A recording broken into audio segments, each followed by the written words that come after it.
Hello and welcome to Property Question Time. I'm Stephen Galpin and this is a show where you can have your property related questions answered by our team of property experts. And joining me today is Joanna Leggett, co-founder of Leggett Immobilier. Welcome, Joanna. Morning, Stephen. And somebody who's part of Joanna's team of representatives around France, Brad Turner, area manager for Bordeaux, I believe. Thanks for having me. Okay, great. Good to have you both on the show. Joanna, you're going first. With what seems to be worldwide turmoil in the financial markets and rising interest rates affecting mortgages, and further the withdrawal of many mortgage products in the UK, what's the current situation in France? And am I likely to have difficulty funding my dream holiday home? Well, where to start with that question? Firstly, France is a lot more stable than it is in the UK. So where you see massive increases in prices... How dare you? in prices, in property prices. So the prices have been going up over the last couple of years because it's totally been a seller's market. Interest rates have been very low in France and the French themselves have been buying and moving around quite a bit. So that has pushed up prices. COVID had quite a big effect. People were moving out of cities or wanting outside space or aren't returning to offices and therefore are sort of moving slightly more into the countryside or having more outdoor space. So that's been affected. So the last 2 years, there's been about 1.2 to 1.3 million sales in France. And, going back a few years, there might have been 800,000. So it's been a very, very busy market. The good thing about France, which I don't think you can do in the UK anymore, is you can get a mortgage fixed for term. So that will hold the interest rate. And, more recently we've been getting mortgages at 2%, 2.1% for clients, which are fixed for 20, 25 years. Wow. So in that respect, the interest rate isn't going to affect the mortgage payments. We are going to see a slight dip next year. Interest rates are going to slightly be going up across the board and inflation. And also the banks in France are having a bit of a tighter grip, so they're not lending as easily as they have done in the past 2 years. So we may see that more properties are coming on the market, which is a good thing because at the moment the stocks are really low. Things are coming on the market, they're selling within weeks. And for us in the countryside, unlike Bordeaux in the cities, properties could take 6 months to a year to sell. Now we're finding they're going within weeks, and it might not just be one buyer, there might be two buyers looking at the same property, whereas in the city you'll obviously have That's an agent's dream, isn't it? Yeah. Well, the only downside with that is not all of them are exclusive. So the friend tend to put them on with a few agencies, one international, one, local agent as such. But the good thing is you won't lose money, because there isn't the peaks and troughs that we would see more of in the UK. In France, it's a lot more stable and it's a lot more level. So although they've risen, in some areas the maximum about 9%, they'll stay at that. They're not likely to drop. But what it does mean is there'll be more stock on the market. So there'll be much more choice. It will go from a seller's market to a buyer's market, we can see perhaps over the next 12 months. Okay. And what are the prospects for a Brit trying to fund their purchase in France? Well, unfortunately, Brexit hasn't helped with that. You can get mortgages. The minimum amount is probably a lot higher than it used to be, but that's the same for the French, not just the British nationals, coming across to France.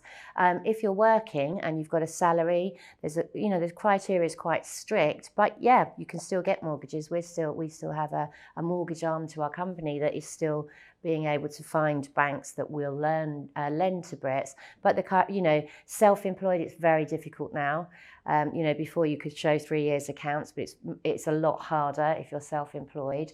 If you're salaried and you have an income, it's quite straightforward, so you can still do that. So, but obviously you need to fund your project from your business in the UK or whatever you're working as in the UK. Things like gîtes, for example, aren't mortgageable. You can't come across and get a mortgage and say, well, the income from the gîte is going to pay the mortgage, because the banks won't accept that, because how you run a gîte business might be totally different to the previous owner, who was either terrible or really good. So again, I would definitely, because of the way the market is make those inquiries before you come to look for your dream property. Speak to your mortgage advisors, find out if you have got the right documentation, you've got the right amount of money, etc., to be able to get a mortgage. And once you know in principle that yes, you will be able to, then go and look for your property. There'll be nothing worse than finding your dream home and then not being able to get any lending on it. I suppose the key wording in this question is they're saying, you know, am I going to have difficulty funding my holiday home? And I'm guessing that a holiday home to some extent may be a little bit more difficult to finance, particularly in France, rather than perhaps your permanent home that's going to be there. Would that be the case? Well, no, not necessarily, because if you're funding your permanent home, it means you've got to be working in France. If you're relying on a salary, I would imagine, because you'll be paying your taxes in France. I mean, holiday homes we sell all the time, and it's not so much just for Brexit reasons. I mean, you can imagine we've sold to Australians, Americans, etc., that have been outside of, you know, the same as now we are in with Brexit. And yeah, holiday homes, you can get visas now, which we have to apply for if you're going to be over 90 days. But no, if you're working in the UK, you've got good salaries, you can speak to the mortgage advisor and they'll let you know. But we sell a lot of holiday homes. The conventional wisdom in the past has been that you should probably take a second mortgage out on your UK home and use that capital to then purchase. If your dream is to have a house in France and you're not going to be able to get, you know, a mortgage company in France, a bank in France to lend you the money, then that is equity release is a way to go from your UK property. It would be better to have it all in France, to have the bank lend you the money in France, because then it's completely separate from your current residence. But you can do that, and a lot of people do that. It also puts you in a good position for negotiating, because then you're a cash buyer, because you're coming with the cash and there's no mortgage, stipulation that, you know, if we don't get the mortgage, we're not going to buy the house. So from a vendor's point of view, then more likely to take a cash buyer, which you would then become. Especially if you go back to your original point of having 2 or 3 buyers for each property. Yes, exactly. You're in a better position. Okay. Anything to add to that, Brad? No, I mean, I agree 100%, especially because cash is king. And nowadays, the French buyers are also struggling in some cases because the parameters for the debt to income ratio have changed a lot with banks in the way they're offering loans to even French buyers who have good jobs. It used to be that they wouldn't really take into consideration the debt burden in the same way that they are now. So people are struggling in the French market to buy second homes, which puts, I think, international buyers at a significant advantage, actually. Okay. All right, good. Well, thank you for that. Brad, your first question. And we've touched on this in earlier programs, but it's coming back to schools again. Is there a good choice of language schools you would recommend, or could the panel offer any tips in regard to a Brit moving to Bordeaux or a similar area with very limited GCSE French? It's a great question. And I think Bordeaux in and of itself is a wonderful place to start, especially if you don't have a significant amount of language in France, because there are a fair number of people that actually do speak quite a bit of English. What I see is, because it's such a university-centric town, there are a lot of people that are working in industries where they actually have to speak English. And so I think it's easy to find people to help ease the transition. However, on that note, you can still immerse yourself, and there are programs throughout the area where you can have one-on-one tutoring, or you can go into a group-type tutoring course. And there's even programs through university where they can teach adults how to speak the language. So that's really important. But the best way to learn the language, without a shadow of a doubt, is immersion. Yes. Duolingo and some of the other things that are available out there that'll teach you the language online, obviously are a good starter, give you some foundation, but no question, one-on-one conversation, making friends, going to groups, coffee hours, book clubs, even if you don't understand everything that's being said, it's getting in there. And so that's how I learn the language, and I think it's possible to do it that way. I think years ago I used to work in Spain, and I used to see that the people who were successful in making that move were people that immersed themselves in the local community, that engaged with everybody. The people who didn't, who remained sort of insular and wanted to take England to Spain with them, they were the failures, really, weren't they? You know, so no, I take that point entirely. And just something we were talking about off camera, in terms of educational costs, do you think they're better in France than in the UK, or cheaper, shall we say? I would say so. I think that the French are not used to having a paid system. And so when the opportunity arises for there to be a private school that's costly it's oftentimes not well received. So I would say there's a program in Bordeaux which is entirely independent and private, which would be more costly, but I think on average we're looking probably around £15,000 annually. That's one program. The remaining schools that are considered private or subsidized by the government, and obviously the public schools, what we describe as public in France, are entirely state subsidized, and so they're free. All right, Joanna, anything to add to that? No, just the same. I mean, from an adult point of view, yeah, it's a lot harder to learn French when you're older than it is when you're younger. And I did arrive in France 18 years ago with no French because I did Italian at school. So exactly as Brad said, I got a local lady, one-to-one tuition. I did that on a weekly basis. It was great fun. And the thing is to be able to integrate. In cities like Bordeaux, as you say, there'll be a lot of English speakers. Even if they're not English, there might be Belgians, Dutch or other nationalities, but speaking English, which is great. Where I was in the countryside, you really do have to learn French. But the more you try, the more helpful they are. And they're really, really welcoming because they can see that you're trying to make the effort. And as Brad said, sites like Duolingo, which is great. Beginners, start from the beginning and work your way up online before you come will also help. So in actual fact, then the GCSE French might be quite a good starting I point. agree. Certainly. Okay, that's all we've got time for in this half of the show. So join me again after the break when we'll be talking more with Brad and Joanna.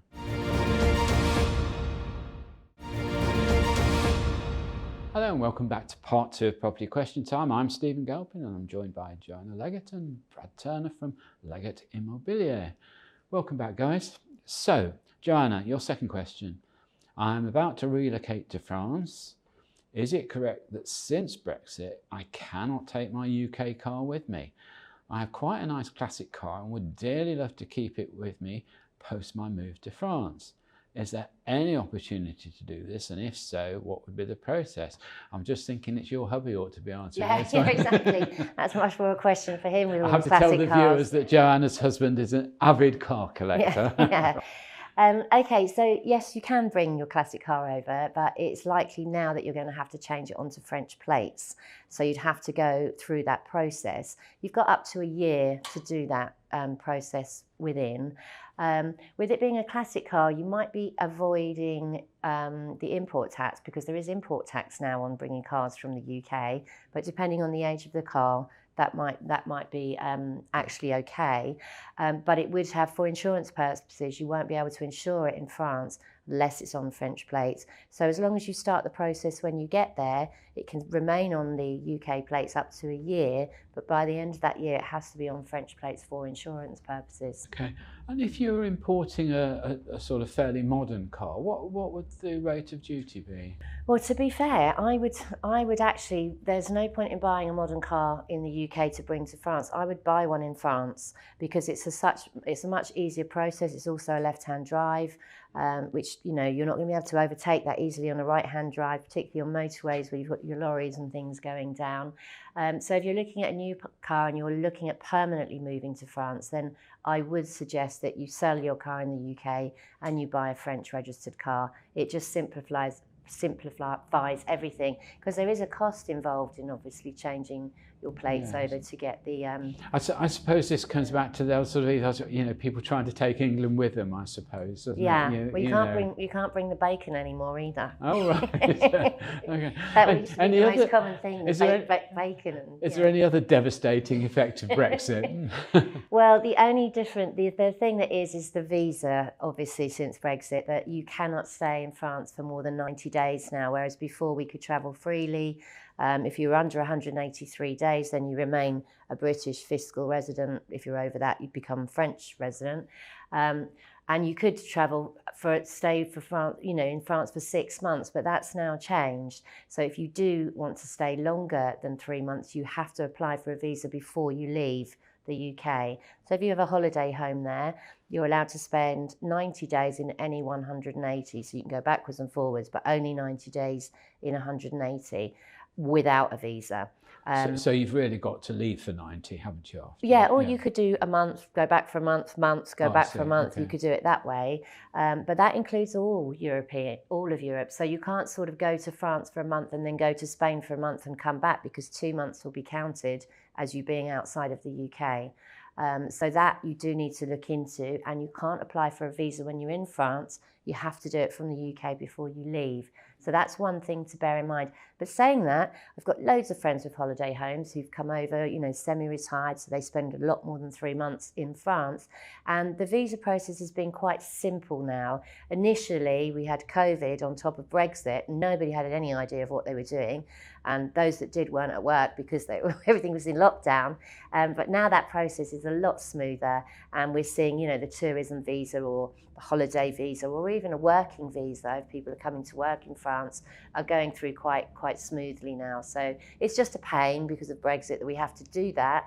But, other nationalities have been having to do that when they weren't in Europe. So, all our other clients. Is the visa application process, is it an online process now? Totally online? Or? To be honest, I'm not quite sure. We have a lot of relocation companies that we can put in touch with people.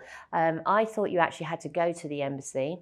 However, if they've changed that, I'm not aware of that. I thought you had to go to the embassy. Maybe in the if UK. you have to give biometrics or something, I don't know. Perhaps. Perhaps. I'll have to look into that one for the next show. Okay, well, there we caught you out on Yeah. something. Good, okay. Anything to add to that, Brad? Yeah, no, it's absolutely true. I think it's important and it's applicable now that there's Brexit and people are obviously still interested in living in France quite a bit. We haven't seen much of an issue, but there are some more, steps to go through. The driver's license, though, is also important to talk about because I think it needs to be exchanged. I know for other countries, for example, the United States, you have to exchange your driver's license if you're going to be living in France. But I think you have up to 6 months before you actually have to do that once you're there. And you'd be automatically given a... Yeah, you'd automatically be able to switch over to a French license. They have been looking at that, though, to see whether it's apps. I mean, if you're a holiday homeowner, no, you don't need to because you're not a resident of France, but as a resident. But they have been looking at it, so that might change. But yeah, it is a quite straightforward process at the prefecture. You fill out the forms. What are they looking at? That you might need some kind of test or something like that? Well, only on age, but that would be the same as the UK. Yeah. I mean, in the past, you didn't have to change your UK licence. I mean, I've been in France for 18 years and haven't had to change my licence unless you make a traffic penalty. So if you're caught for speeding or something like that, they can't put points on an English licence, so they enforce that you change to a French licence. Okay. Well, I'm sure that's great advice. Thank you very much for that. Brad, if I live in the Bordeaux countryside, will there be issues with getting around? I.e., is there good public transport readily available? I want the idyllic French country living. However, I'm mindful that I don't want to be stuck in one place and I prefer not to drive where possible. It's a great question. We were just looking at this the other day, actually, with people who are interested in coming to be within close enough proximity that they can travel in, for example, if they want to avail themselves of any of the cultural amenities that we have in Bordeaux, but they don't want to be city center. So they're increasing frequency north, south, east, west on some of the local commuter rail lines. And villages and cities that are outliers from Bordeaux are now becoming sort of dormitory villages for the city itself, which is fabulous. So there are some opportunities where one could just ride a bike, walk, or drive a short distance, park at the actual train station, and then come into the city center for anything they needed, whether it be culture, food, music, the hospitals, medical care, etc. So it's wonderful. And in fact, I think even with people who have children, it's still an opportunity to actually live in the countryside, but also have life in the city. So it's easy to get isolated because France has a lot of countryside, but it's also easy to avoid isolation because the public transportation system is so good. Sure. I mean, is the rail system in France something that's really invested in and progressive, and rather unlike our own, I'm afraid. We've neglected ours for years, haven't we? We've shut a lot of the smaller stations and generally decimated it. Whereas whenever I've been to France or Switzerland or any of the surrounding countries, you think you get the feeling that they're quite proud of their rail structure. Absolutely. So I think the proof is that they're decreasing airline from Bordeaux to Paris. They've stopped flights entirely because it takes 2 hours to get from the city of Bordeaux to the city of Paris on the fast rail. And also from the local towns, their commuter rails have become more and more frequent. They're improving the lines, they're improving the trains. And I think people are becoming more and more interested in using train and not driving. Yeah. And again, with the airlines, people do forget, don't they? Say, well, it's only a half-hour flight. They forget the journey to the airport and the journey from the airport the other end to wherever you're going. And actually, as often as not, the time is not that different, is it? Plus, the airport you're flying into oftentimes isn't going to be right next to the city center. So you have to add on that extra travel time as well. Joanna, where you live, what's the train structure like? Well, unfortunately, where I live is real countryside, and we have one bus that goes into the city at 7:30 in the morning and comes back at 7:30 at night. So yes, you don't we care. don't have taxis you don't care. You've got a fancy car. But like cities like Bordeaux, which is fantastic, they've got the tram system as well. So it's all pedestrianised, and you can get the tram everywhere, and the trams go from the station into the city centre. Which I love. That's why I love going to Bordeaux. But luckily for me, I can go into Angoulême, which is my city, and there's a fast train to Bordeaux within half an hour. It takes half an hour, which is just fantastic. And the great thing about the French trains, which coming back to London all the time, is they're not delayed. Very rarely are they delayed. And well, I think it's this attitude about transport. I mean, I love London Underground. I think it's a great facility. It does run on time now. Of course. And the amount of problems you get are very few and far between. I know we keep hearing the DLR just going by, but that's a great, electric train service. It's computer driven, it works, it's never late, super. But in general, we're not very investment minded in our infrastructure, are we? Whereas I say in Europe, people just seem to be proud of what they're doing, and it seems to be a proud service. You mentioned the trams; they're great, aren't they? Yeah, the trams are a brilliant system, especially for Bordeaux. So it stops all the traffic. So there's no huge traffic jams. People can walk about. You've got to jump on a tram anywhere. It's not expensive. Correct. It's very, very cheap. So it's a great way of travelling. And as you were saying, from Bordeaux to London, for example, I would usually fly from Bordeaux to London, but I can jump on my train at Angoulême, 2 hours to Paris, just cross to the other station in Paris, and the Eurostar back in straight into the heart of London. So, transport. And what's the is time good. on Eurostar now from Paris to London? 2.5 hours, and 2 hours for me to get to Paris. That's so incredible, realistically, it's probably about the same distance, but I can work on the train. I can use my laptop. You can walk about. I can take liquids, so I don't have to go through all this, the liquid security of putting everything in a plastic bag, which is quite important for women, because we have lots of creams and potions. I see. Okay. Well, on that informative note, we'll have to close the programme. But thank you both very much for coming in. That's a big thank you to Joanna Leggett and Brad Turner. Thank you both for coming in, making the effort and giving the benefit of your French wisdom. Thank you. That's all from me, Stephen Galpin. So join me again next time on Property Question Time. I look forward to that.